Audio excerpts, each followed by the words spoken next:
This section covers what patients should expect before, during, and after treatment with radial shockwave therapy. Before treatment.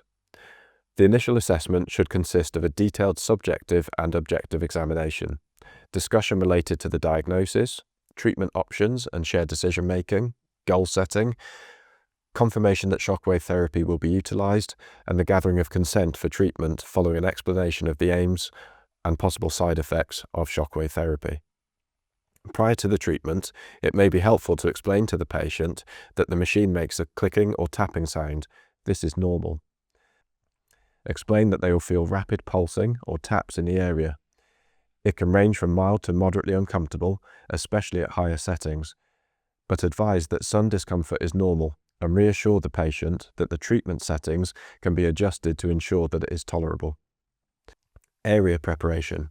No special preparation of the treatment area is needed other than the application of ultrasound gel once the patient has been positioned for the treatment. With regards to positioning, the patient should be positioned comfortably with the treatment area exposed. After treatment. Most people feel temporary soreness, similar to post-exercise soreness for a day or two. Some mild swelling, redness, or bruising is possible. In practice, I've only ever seen redness, never swelling or bruising. Many people feel immediate pain relief, but the full effect builds up over several sessions. Patients can usually return to normal daily activities, but high-impact sports or heavy exercise may be limited for 48 hours depending upon the individual's response to the treatment.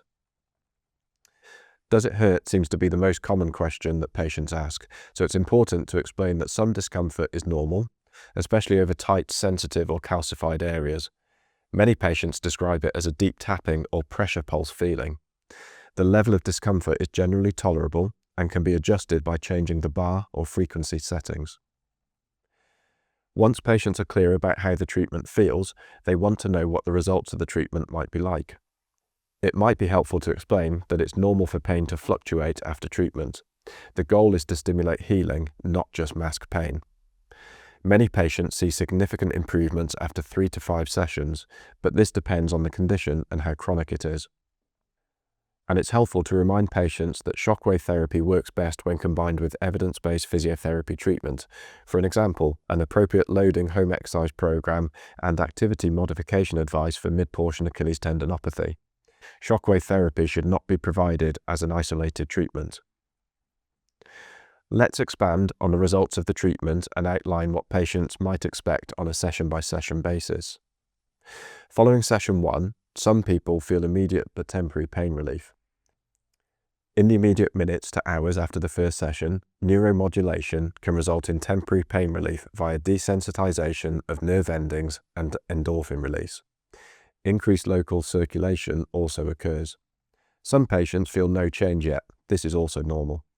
Mild soreness at the treatment site for 1 to 2 days is common, and there is the possibility of swelling or bruising. These are a reaction to the microtrauma created by the treatment. Sessions 2 to 3.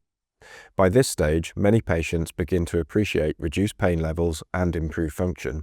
For example, reduced stiffness and daily activities start to feel easier. Some patients continue to experience post-treatment soreness. The treatment parameters may be increased as the patient's tolerance to treatment improves. After 3 sessions, the mechanical stimulation has already triggered repair cascades in the tissue. Even if no further treatment sessions are delivered, the effects continue to unfold for at least 4 to 12 weeks as tissue healing and remodeling progress. Sessions 4 to 6. If completed, for example, for more resistant or chronic lesions, most patients notice clear improvements in pain and function by now, and classic tendinopathy and plantar fasciopathy symptoms, such as morning pain and startup pain, are easing. Patients need to be encouraged to continue with their prescribed rehabilitation program and activity modification, and these have likely been progressed by this stage. After the final session. Maximum benefit is usually seen 4 to 12 weeks after the final treatment, because the tissue keeps remodeling after the last shockwave. Good rehabilitation and avoiding aggravating activities helps. Cellular effects such as fibroblast activity, tenocyte proliferation, and collagen synthesis continue for several weeks after the last session. Tissue remodeling, neovascularization and collagen reorganization can still be active up to 3 months after the last treatment. The majority of patients want to know if the treatment hurts, how it works, and finally, they want to know if it will actually help them. So if we look at success rates based on what the research shows, we'll see that success varies by condition, and this is shown on the next slide. For clarity, success means significant pain relief and improved function, not always 100% pain-free. Plantar fasciopathy has an approximate success rate reported in the research of 70 to 80%. The success rates are well supported by studies, for example, Cortez Perez et al. In 2024. In Achilles tendinopathy, the reported success rate is in the region of 65 to 75%. Combined with eccentric loading exercises has been shown to be more effective than loading alone. For Achilles tendinopathy, the success rate is reported as 65 to 75%. Combined with eccentric loading exercises has been shown to be more effective than loading alone, for example in Tarantino et al. 2023. For tennis elbow, success sits at approximately 70%. It is good in chronic cases that do not respond to other treatments, and this is well reported by Zhang in 2024.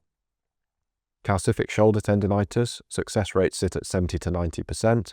There is very good evidence for breaking down deep calcification deposits with focus shockwave therapy, but this is limited with radial shockwaves as per Chow in 2024. Important factors for success include getting the correct diagnosis to ensure that the treatment is applied to the appropriate lesion, using it alongside physiotherapy exercises, not in isolation, allowing enough time. Results build gradually, not overnight.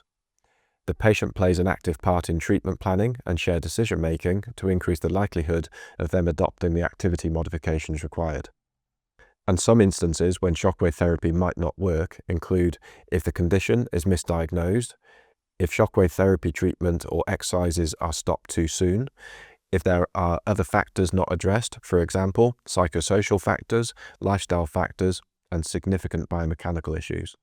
Thank you for your attention. If you are considering adding shockwave therapy to your clinic, please get in touch with the team at Eureka, who will be happy to discuss device options and implementation strategies.